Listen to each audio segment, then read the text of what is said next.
appreciate this many people with an interest in the things we are discussing. And so I hope I don't distract from the things that I've said. And I'm a cattle rancher. I'm not very tech savvy. And when you see my slideshow, my wife Diane was pretty impressed that I was able to get that much done, but it pales in comparison to what you're going to see otherwise. So we'll move on with that, and I'll just show you a little bit about our ranch. And so I'll tell you what we are doing is that the question was, can you reintroduce beaver into an area? And in the Grouse Creek Valley, about 30 years ago, beaver were lost from the valley, and I'm not aware of a single beaver left in the valley. And so, as we go along and talk, part of our management plan on our ranch is, as we've thought of ways that we can slow the flow of water and hopefully make it so that we can extend our irrigation seasons with the runoff. We've thought about utilizing beaver to slow the flow, but there aren't any beaver there in the valley right now. And so I visited with some of the folks from Utah Division of Wildlife Resources, and they were interested in working with us. And then I visited with some folks from Utah State University Extension, and they said, "Well, you come down and visit with us?" And you know, we were glad to do that, but I don't know many of you, but I felt little, when Diane and I went into the room at the university, there were a bunch of people there, and I felt a little like a potential Mormon convert at a missionary convention. They were glad to see us. And, those folks have been great to work with. And I want to give them credit, Joe Wheaton and Nick Bowes and Eric Thacker. And they have a bunch of information online that you can, if you're interested in looking about beaver, the things that beaver can do along the same lines that you've seen today, there is a bunch of material online. There are videos and those types of things to show what beaver restoration can do. And if you're interested on your own particular landscapes, they have map resources, and I understand they have it for several of the western states, but in Utah, they have a map showing where they think every beaver, every stream that could potentially support beaver is located, and they have it color-coded so you can look on the map and see if the stream or creek that's in your area you know whether there are beaver there now, but whether they think that would support beaver. And so all of those things are very beneficial to help us out, and there's a great group of people that are ready and willing to help. I should tell you that we feel like we've worked quite a bit to help get ready for that beaver restoration. We think we've got our streams and creeks in pretty good condition. We've got good willow cover and those types of things on the streams, but we think we're going to try to see what happens with beaver, and honestly what we're hoping is that we can hold the water. We can raise the water levels and slow the flow of the water down, so instead of water coming from the mountains from snow melt in April and May and being pretty well gone by July, you know, it'll be a win for us if we can slow that down a month or a month and a half, and so that the irrigation water will last a little longer into the year. And those of you who irrigate know that you start irrigating when the water comes, but a lot of the time the irrigation we're doing in April and early May is probably not as beneficial if we could have that water and utilize it later in the year.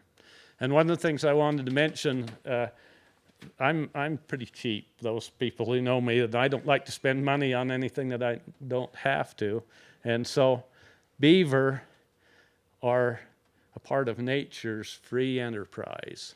And so they can do a lot of the work and do it better than if I take heavy equipment and try and build some dams and repair the stream banks and those kind of things.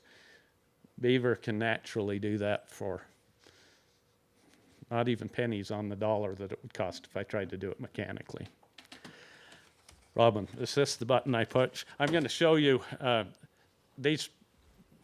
I think these pictures go through, but I want to start out of my portrait, but that goes with this. Aldo Leopold, and I'm sure most of you know him. He was famous for development of modern environmental ethics. He emphasized biodiversity and ecology and was a founder of the science of wildlife management. And he said, the landscape of any farm or ranch is the owner's portrait of himself. Now, if you're looking at me, you can see our ranch is a little bloated around the middle. But we're trying to improve that. So we have worked a lot, and a lot of the photos I have are of juniper area restorations. And many of these areas are in drainages where junipers over time have filled in right to the creek banks. And so a lot of the work that we've done, and this is an aerial view of 4 little watersheds, and in the midst of some of the juniper work that we're doing. And so as we've done this juniper work, primarily for sage grouse, we've looked to try to decide where we go from here to benefit the sage steppe species, sage grouse and other species there, and also our domestic livestock. And so we're in that progression now where we're saying maybe we're ready to try and reintroduce beaver in the area. We're working with the Utah Watershed Restoration Initiative, and they are going to help us provide funding for the Utah Division of Wildlife Services to trap and quarantine and then transport beaver into our valley. Our ranch is located mostly in the Great Basin, but we also have drop over the divide into the Columbia River Basin drainage.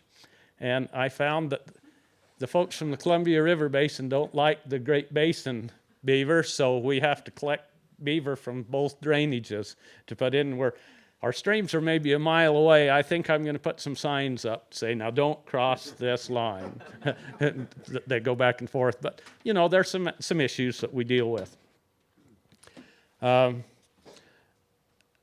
Again, much of our work that we've been doing has been related to sage grouse, but want everyone to understand that that work just doesn't benefit those birds.